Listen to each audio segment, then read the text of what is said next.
E seguindo por aqui, Felipe Martins escreveu uma petição ao STF após Alexandre de Moraes destituir os advogados Ricardo Schaeffer e Jeffrey Cicchini. O magistrado acusou a defesa de litigância de má-fé e tentativa de retardar o andamento da ação penal ao deixar de apresentar as alegações finais no prazo. Com isso, o ministro nomeou a Defensoria Pública para representar o ex-assessor de Bolsonaro. Na petição escrita à mão, Martins rejeitou essa substituição e, como último recurso, solicitou um novo prazo de 24 horas para a apresentação das alegações. Após a defesa vir a público afirmar que não perdeu o prazo e queria denunciar a decisão à OAB e a órgãos internacionais por violação ao contraditório e à ampla defesa, Moraes recuou e reconsiderou o prazo extra pedido pelos advogados de Felipe Martins. Doutora Kátia, é com você essa daí, até porque o Cicchini ele chegou a publicar, né, também um vídeo falando sobre isso, disse que questionou o tal abuso de direito da defesa, porque isso o Moraes colocou. Então, são muitas dúvidas, doutora Kátia, eu quero que você tire para a gente, primeiro, essa posição de Moraes, essa decisão dele, e aí a resposta do Cicchini, né, como assim abuso de direito da defesa, e em seguida Moraes volta atrás, mas também estabelece um prazo, são 24 horas para que a defesa de Felipe Martins retorne aí.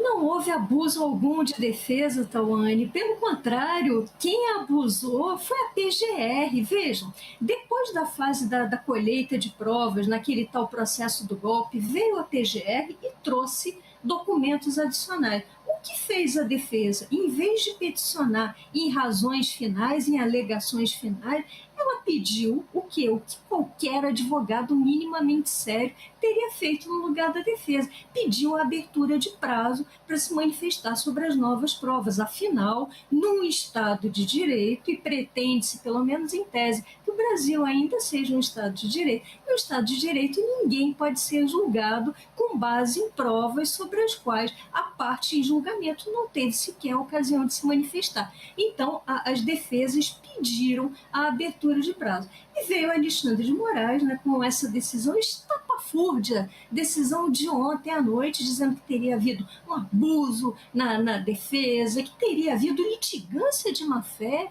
Litigância de má-fé é o expediente da parte que protela propositadamente um determinado processo para fugir às garras da justiça.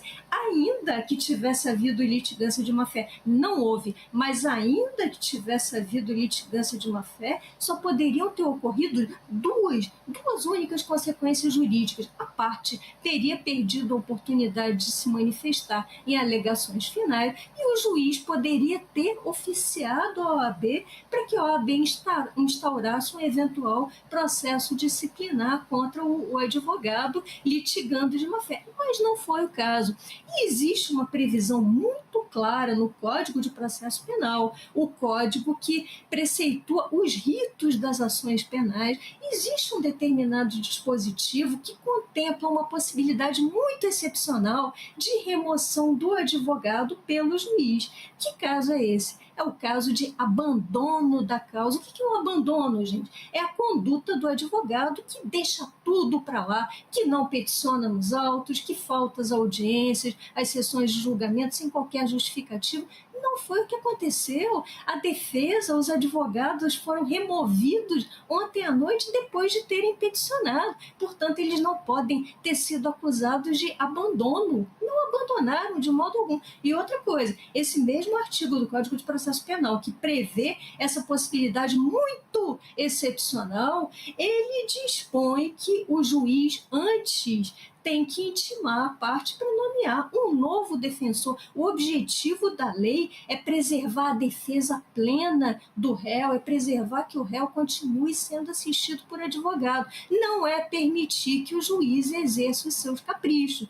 Mas foi assim que Alexandre de Moraes se portou, continuou exercendo seus caprichos. E depois de muita berraria nas redes sociais, muita pressão social, hoje, um pouquinho antes aqui da nossa transmissão, Moraes recuou. Agora, foi um recuo mais ou menos, né? Deu 24 horas para a defesa se manifestar em alegações finais. E eu me pergunto, e pergunto a vocês que estiverem nos assistindo, como é que a defesa vai conseguir se manifestar em alegações finais se ela continua sem ter acesso às tais provas novas juntadas pela PGR?